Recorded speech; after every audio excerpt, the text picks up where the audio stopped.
Pithapuram Varma place మారుతుందా? పవన్ కళ్యాణ్ పిఠాపురాన్ని కబ్జా చేయడంతో తనకిక పిఠాపురం సీటు ఖాళీ చేయక తప్పదు అనే నిర్ణయానికి వర్మ వచ్చేసారా?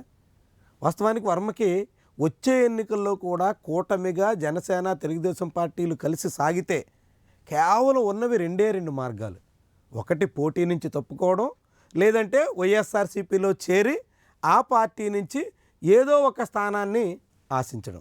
ఈ రెండు కాకుండా ఇప్పుడు పిఠాపురం వర్మ మూడవ ఆల్టర్నేటివ్ కూడా తన చేతిలో ఉండాలి అనే రీతిలో ప్రయత్నిస్తున్నట్టుగా కనిపిస్తుంది. ఆసక్తికరం. ఎందుకంటే పవన్ కళ్యాణ్ కారణంగా పిఠాపురానికి ఎంత పేరైతే వచ్చిందో పిఠాపురంలో వర్మకు కూడా అంతే గుర్తింపు వచ్చింది.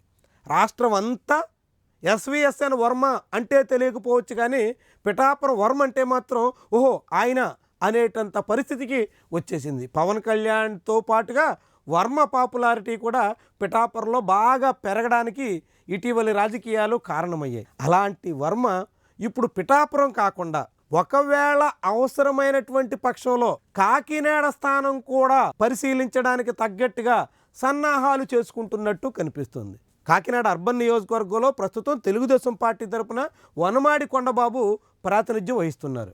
అర్బన్ సీటు కావడంతో పెద్దగా కులాలకు ప్రాధాన్యత ఉండదు అని భావించినా అక్కడ మత్స్యకార ఓట్లు ఎక్కువ కాబట్టి మత్స్యకార కులానికి చెందినటువంటి వనమాడి కొండబాబే గడిచిన 6 ఎన్నికల్లోనూ తెలుగుదేశం పార్టీ తరపున అభ్యర్థిగా ఉన్నారు.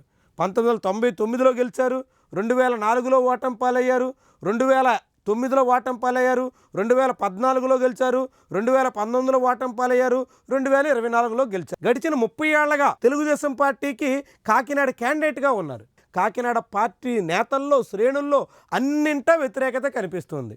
ఈ నేపథ్యంలో వచ్చే ఎన్నికల్లో వనమాడి కొండబాబుకు ఛాన్స్ ఇవ్వకపోవచ్చు అనేటువంటి ప్రచారం జోరుగా ఉంది. ఈ తరుణంలో కాకినాడ సీటు అవసరమైతే ఖర్చు చేయడానికి తగ్గట్టుగా వర్మ ప్రణాళిక రచిస్తున్నట్టుగా కొందరు అంచనా వేస్తున్నారు. అయితే వర్మ పిఠాపురంలో గడిచిన 15 ఏళ్లగా దృష్టి సారించి అనేక రకాల కార్యక్రమాలకి పూనుకుంటున్నటువంటి తరుణంలో పిఠాపురం సీట్ను వదిలేస్తారా అంటే పవన్ కళ్యాణ్ చంద్రబాబు కలిసి ఉన్నంత కాలం వర్మ పిఠాపురం మీద ఆశలు వదులుకోవాల్సిందే. అలాంటి సమయంలో ఆల్టర్నేట్గా కాకినాడ సీట్ను కూడా ఆయన పరిశీలిస్తున్నట్టుగా ఇటీవల చాలామందే భావిస్తున్నారు. అదే సమయంలో కాకినాడ రూరల్లో కూడా వర్మ కొంత ప్రయత్నం చేయడానికి తగ్గట్టుగా ఇటీవల వివిధ అంశాల మీద స్పందిస్తున్నటువంటి తీరు స్పష్టం చేస్తుంది.